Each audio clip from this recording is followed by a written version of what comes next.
Hi friends, நான் உங்கள் film therapist. நம்ம இன்னைக்கு என்ன படத்தை பற்றி பார்க்க போகிறோம்னா, சுதா கங்கரா இயக்கத்தில் ரவி மோகன், சிவகார்த்திகேயன், அதர்வா, ஸ்ரீலீலா இவங்க எல்லாம் சேர்ந்து நடிச்சிருக்க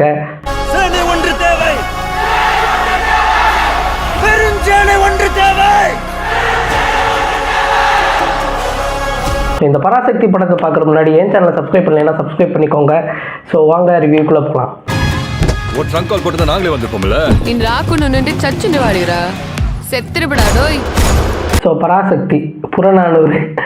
ஸோ சூர்யா நடிக்க வேண்டிய ஒரு படம். ஸோ அதுக்கப்புறம் அவர் தவிர்த்துட்டு அதுக்கப்புறம் சிவகார்த்திகேயன் அப்படின்னு ஒரு மொத்தமாக ஒரு என்டையர் புது கேஸ்டே வந்து இந்த படத்தை முடிச்சிருக்காங்க பராசக்தின்ற பேரில். இந்த படத்தோட கதையை பற்றி பார்த்தோம்னா, படத்தோட ஆரம்பத்தில் ஒரு ட்ரெயினை ஒரு கும்பல் நிறுத்துது. அந்த கும்பலில் தமிழ், தெலுங்கு, மலையாளம், கன்னடம், பெங்காலி இந்த மாதிரி நிறைய கேங் இருக்காங்க.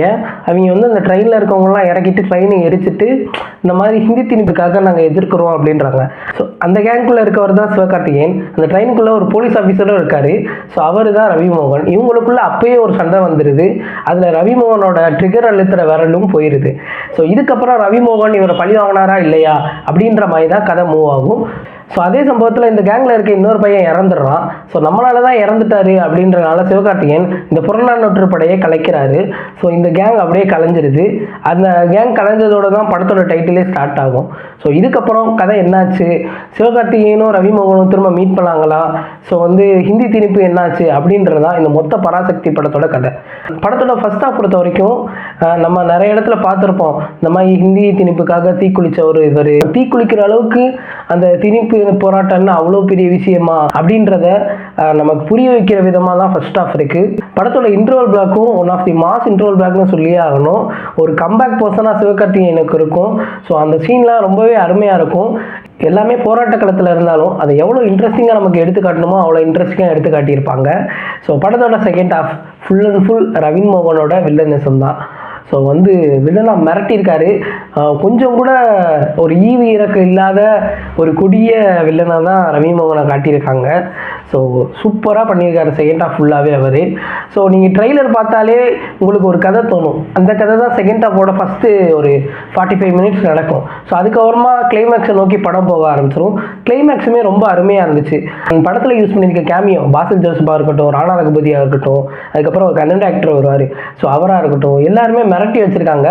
கேமியோ எப்படி யூஸ் பண்ணணும்னு சுதா கங்கராட்ட தான் கற்றுக்கணும். ஸோ அந்தளவு ரொம்ப அருமையாக யூஸ் பண்ணியிருக்காங்க இந்த படத்தில் கேமியோவை. முக்கியமான இன்னொரு ஆள் இருக்காங்க, அதுதான் ஸ்ரீலீலா, ரத்னமாலா. ஸோ படம் ஸ்டார்டிங்லேருந்து எண்டு வரைக்கும் இவங்களுக்காகவே இந்த படத்தை இன்னொரு வாட்டி பார்க்கலாம். ஸோ அந்தளவு ஸ்க்ரீன் ப்ரெசன்ஸ் வந்து படத்தில் ஒவ்வொரு சீன்லேயுமே அவங்க இல்லாமல் இருக்காது. ஸோ அந்த மாதிரி தான் கொண்டு போயிருப்பாங்க அந்த ரத்னமாலா கேரக்டரை. உண்மைக்கு அப்புறம் ரத்னமாலா தான் அப்படின்ற மாதிரி இந்த கேரக்டர் ஆயிடுச்சு. அநேகமாக சவுத் இந்தியாவில் ஸ்ரீலீலா வந்து இந்த படத்துக்கு அப்புறம் வந்து பெருசாக பேசப்படுவாங்க. அண்ட் இது வந்து ஒரு தமிழ் படம்னு நான் சொல்லவே மாட்டேன். இது வந்து ஒரு உண்மையான பேன் இண்டியன் ஃபிலிம். எப்படின்னா படத்தில் தெலுங்கில் பேசுவாங்க, திடீர்னு மலையாளத்தில் பேசுவாங்க, ஹிந்தியில் பேசுவாங்க. ஸோ இந்த மாதிரி எல்லா லாங்குவேஜில் இருந்தும் பேசிக்கிட்டே இருப்பாங்க. ஸோ ஆனாலுமே நம்ம படம் பார்க்கும்போது நமக்கு புரியும், சரி இவங்க இதான் சொல்கிறாங்க அப்படின்னு. அதுக்கு டிரான்ஸ்லேஷன் அவ்வளோவா பண்ண மாட்டாங்க. முக்கியமான சீனில் மட்டும் அவங்க தமிழில் டிரான்ஸ்லேட் பண்ணியிருப்பாங்க. லாங்குவேஜ்லேயே அந்த முக்கியமான சீனை மட்டும் அவங்க லாங்குவேஜில் கன்வெர்ட் பண்ணுவாங்கன்னு நினைக்கிறேன். ஸோ படம் இப்படி தான் அந்த லாங்குவேஜ் வைஸ் இருக்குது. படத்தோட டைரெக்ஷன், ஸ்க்ரீன் பிளே, ரைட்டிங் இதெல்லாமே ரொம்ப அற்புதமாக இருந்துச்சு. அது அப்படியே நமக்கு ஸ்க்ரீனில் தெரியும். ஸோ எப்படி எக்ஸிக்யூட் பண்ணியிருக்காங்க அப்படின்னு. ஒரு கதைக்களம் சூஸ் பண்ணுறது கூட ரொம்ப அருமையாக மதுரையை சூஸ் பண்ணியிருப்பாங்க. அதை பேஸ் பண்ணியே கதையும் எடுத்திருப்பாங்க.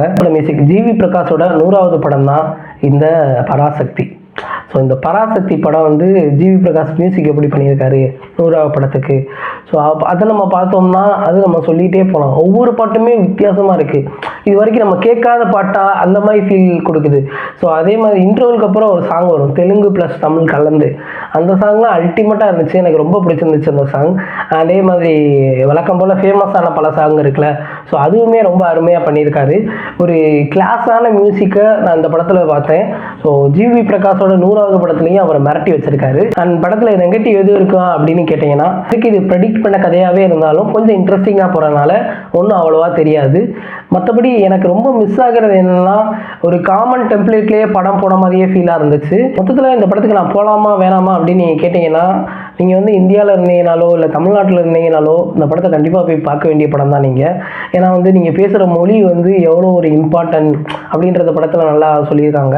இந்த படத்துக்கு என்னோட ரேட்டிங் பார்த்தீங்கன்னா 5க்கு 4.5 தரலாம். அந்தளவுக்கு ஒரு ஒர்த்தான படம் தான் இந்த பராசக்தி.